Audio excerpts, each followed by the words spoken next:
So recently you may have seen a lot of people talking about Jujutsu Kaisen ending or it being too short, even potentially a part 2. They're all connected to one another and they all stem from a recent interview that Akutami actually had. Now within this interview, he went on to explain a lot of different things, answer a lot of questions regarding the story, characters, relationships, even some fan theories that have been circulating for quite some time now. He laid some to rest, he propped them up even more. There's a lot of different things here. So I'm going to be talking about more of the specific ones or ones that I find interesting, but if you do want to read the full article or the full interview, I should say, that has been translated on Twitter, I will leave a link to Sokatsu who translated it. They've done a great job doing so and gave a lot of their own personal insight and what these specific things mean. You can find the link in the description or in the pinned comment. So going back to that first thing, Jujutsu Kaisen ending, we do actually have some sort of timeline. Obviously at the moment it's somewhat loose in accuracy because a lot of things can change, but what we have right now is that Jujutsu Kaisen will be ending in the next 2 years, so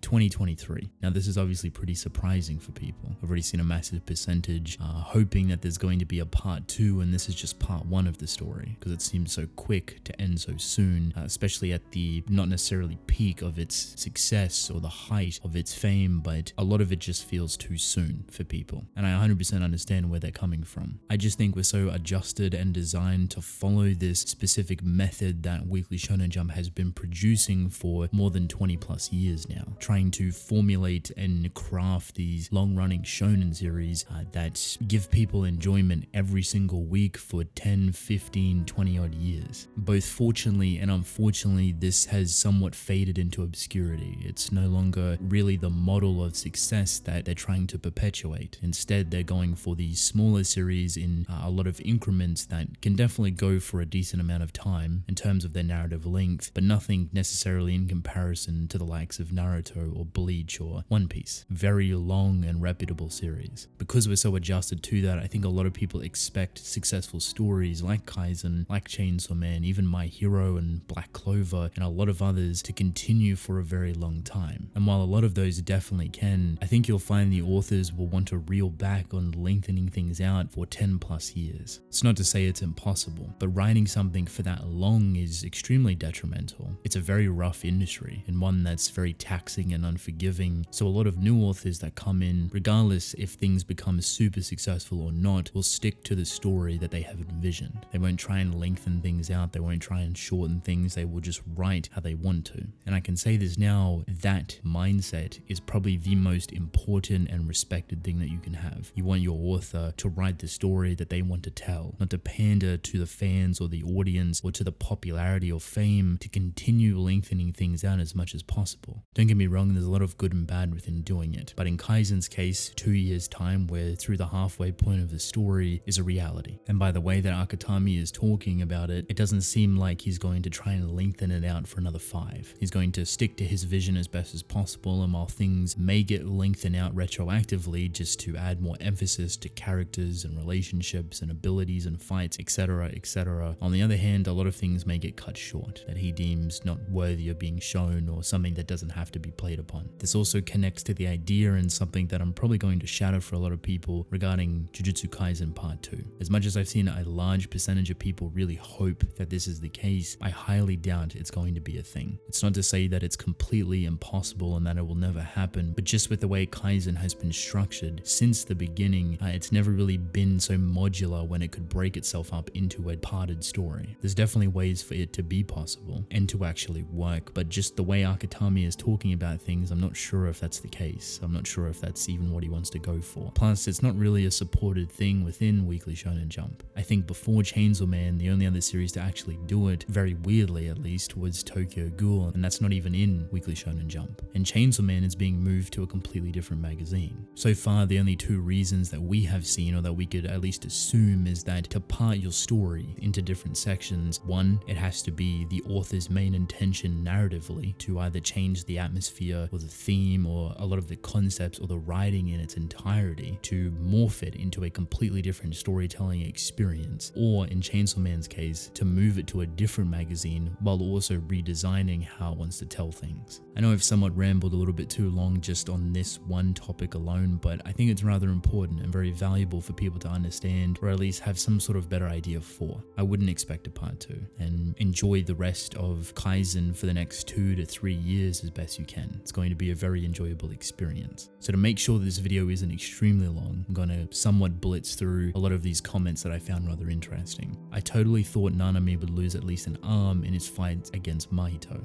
This, I believe, is referring to the previous encounter, or at least what I think in the sewer system. I'm very curious on why he didn't go down this route. Maybe it has something to do with Yuji's perception of Nanami, and it was a little bit too early to put Yuji through those motions of connecting to an individual rather deeply or growing that bondship, but then suddenly having it ripped away because one of your powerful and leading teachers heavily incapacitated. Just an idea, but something that I'm rather curious in the thought process behind. Akutami sensei was inspired by Zaraki Kenpachi when he created Todo's character. He's named as such because it sounds like a strong name. If you didn't already know, Akutami is a massive fan of Bleach, and I believe he even has an interview coming out with the Bleach author Kubo, and they're drawing each other's favorite character. So this is just a nice little bit of lore and paying homage to a series that he's inspired by. Now that it's been mentioned, you can easily see a lot of influence in Todo's character regarding Kenpachi. Akutami sensei will address both Megumi and Toji again later. As much as I'm glad that he's confirming this to be a thing, it was kind of an expectation that a lot of people wanted to play on Megumi a lot more, to play on Toji and their relationship, because it is extremely important and valuable. I'm very confused on why he's revealing so much, and this isn't even the biggest thing. He's really just building this sense of expectation from people when that curiosity is what drove it before, but now it's all been factually and claimed to be a thing in the works. I'd be lying if I said I wasn't interested on how he prepped for this interview, and if he's trolling or even cares about a lot of the spoilers that he's giving out to people. It's not every day that you have an author talk so blatantly about theories and things that may or may not happen within their own story, whether he's confirming, denying, or outright destroying them completely. Same with this one. I'll definitely draw Itadori's parents at some point. It'll involve Narutoshi Kamo and Chozo also. This is just a massive spoiler. We can only figure that sooner or later we'd find out about Yuji's family, but knowing that it has something to do with Narutoshi Kamo as well as Chozo could have easily been added to the idea, but that mystery is what kept that theory alive. Now he's just outright spoiling things, and I find it rather humorous. He really just doesn't care, and as much as he could be trolling, it did blow up the timeline rather massively. A lot of people talking about this interview specifically, which was really great to see. So Gojo's business trip overseas before the Goodwill Exchange event was to see Yuta, and there is a very good reason behind Gojo's business trip overseas. I think a lot of people have already thought of the idea that there's something up with Yuta, that he's not acting like his specific self, or at least what we think would be his specific self. We haven't actually seen all too much from him within the main story. And the only thing that we can kind of build off is, funny enough, the most recent chapter, 140, and his kind of killing intent that goes into Yuji. It's not necessarily all too there. It may be a little bit early to tell, but for someone that is fueled by so much emotion, especially injuries come towards his friends, you would think he would try to go all out against the person that he's angry towards. Yet in the newest chapter, we see him blatantly trying to test the waters and somewhat withholding himself quite a bit, hitting Yuji with the back of his sword and nothing necessarily lethal coming his way. There definitely seemed to be serious attacks coming through, but for the times that he could actually land a hit, was super defensive